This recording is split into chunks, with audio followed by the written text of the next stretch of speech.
zero knowledge proof and governance in the NIR protocol ecosystem. So in this presentation, we are going to be touching on an introduction, then I'll move on to talk about the overview of NIR protocol. After that, we would move on to dive into zero knowledge proofs and scalability. And we would continue to blockchain governance and scalability. And we would, last but not the least, move on to challenges and solutions, and finally end with our conclusion and some further or some future directions of research. Yeah, so first, to give a brief introduction or give a little background to why I even opted for this topic, I chanced on a tweet from one of our co-founders, Leah, and his goal is working towards bringing 1 billion users into Web3, and this forms the basis of my research. So the statement on the x.com wall of Leah demonstrated the need for the topic scalability. So I was asking the question, can our ecosystem hold half the number of and function effectively, holding all else constant? So the question is, can our ecosystem hold 500 million, that is 500 million users, and still work effectively? This begs the question, scalability. So this throws more light on the need to consider scalability and mechanisms that may potentially improve scalability as new users onboard the Web3 train. The NIR protocol, as at the end of 2023, had 35 million total accounts overall and 7 million monthly active accounts. If you are considering having as much as 500 million users, then we should be looking at greater numbers. Now the question again would be, would we be able to run effectively with everything being seamless with this number? That would mean we have to be scalable, and scalability basically means maintaining effectiveness effectiveness and efficiency as you expand.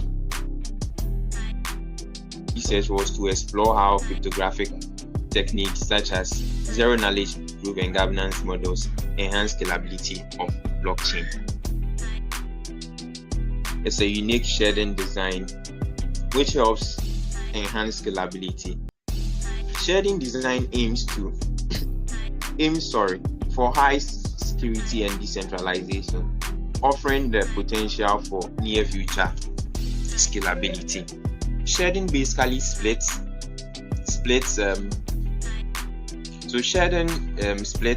the blockchain network into smaller segments, and each segment handles smart contracts and individual transaction verification and what have you. Zero knowledge proofs are cryptographic methods that verify transactions without revealing the underlying data, preserving privacy and increasing efficiency. So on a normal day, to be able to verify whether the transaction is true or represents the fact, you would have to review every single detail to be able to arrive at that decision. But with zero knowledge proof, this is all it does. Basically, it's not going to review everything to the approver, but it's going to give the approver something to more or less vouch for the authenticity to be able to verify that transaction. That's basically what a zero knowledge proof is. And now, next question will be, how would zero knowledge proof help achieve scalability? So because of the nature of zero knowledge proof, it doesn't review every single transaction details. That would mean it's going to consume less computation power or less computing power. more or less. So in that case, it's not going to consume so much space on our server, and that is, with that, you would be able to run more transactions, or more transactions would be able to be run on the ecosystem. Can you please share any solutions of secure technology in the NEAR ecosystem? If NEAR has the solution, it's interesting to see how it works in real situation. I also just dropped a link to to a verifier written in Rust for NEAR into the general chat, and that could be an area to start looking. All of the code that HydroCache, or OPAC, uses is open source as well. So that's probably one of the best places to look at open source code that's currently being used, verifying transactions on NEAR, proving, and for privacy as well. Okay, so yes, that's a page you can interact with a zero knowledge application. So basically, you'd have to just create a ticket, and it could be withdrawn with a code. Necessarily, all you need is just a code to be able to, for the system to, or for the validator to verify if you indeed are supposed to have access to the token. So let me just try and create one. In the top, you can see that this app will be discounted by June 9. Yes. It's that. Yeah, it is open source though, so arguably anyone from the community could continue running the service. Okay, so with this application, you can be able to generate a zero knowledge. So first, you just have to deposit. You connect your account, you make a deposit.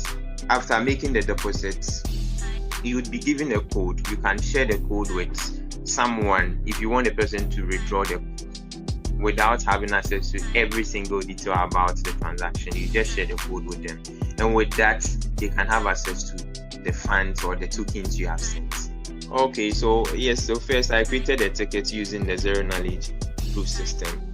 Then from there, so I opened the link and I connected my wallet. Then after, I clicked on allow to be added to the allow list, to be added to the allow list. Then I selected the token I wanted to transfer. NEAR, of course, that was what I transferred. Then I selected the amount of NEAR I deposited, and after that, if you click on copy, the metadata will just be saved on your order. Yes, so the withdrawal ticket or the address you would need to withdraw your funds would be saved on your computer. So you just go to your downloads, you see it there to be saved in a text form. You copy, you can paste it, or you can share with someone to paste it to be able to withdraw that. And if the person is withdrawing, zero knowledge proof, because that is all that is going to be asked. You just slot it in there, you enter your wallet address, and you are good to go. It's not going to review every single detail about the transaction. Neither is it going to give you information about what's the person who sent the tokens or what have you.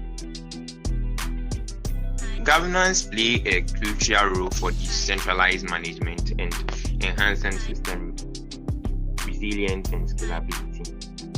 So basically, we have two broad categories when it comes to governance. We have on-chain and off-chain. And in some ecosystems, they use both. They have on-chain and they have off-chain. So one thing we realized with Bitcoin and Ethereum, they face a challenging with transaction throughput. So with transaction throughput, we are looking at the fact that are they able to make more, or are they able to process more transaction within the shortest time? And with blockchain, Bitcoin and Ethereum, that is not the case. Unlike NEAR ecosystem. In the near future, we could also look at the dynamic resource management strategies to optimize resource allocation in the near ecosystem. We could also look at ways to improve the performance and scalability of zero-knowledge proofs within the near ecosystem. And this would include developing novel zero-knowledge proof constructions tailored to specific use cases within the ecosystem.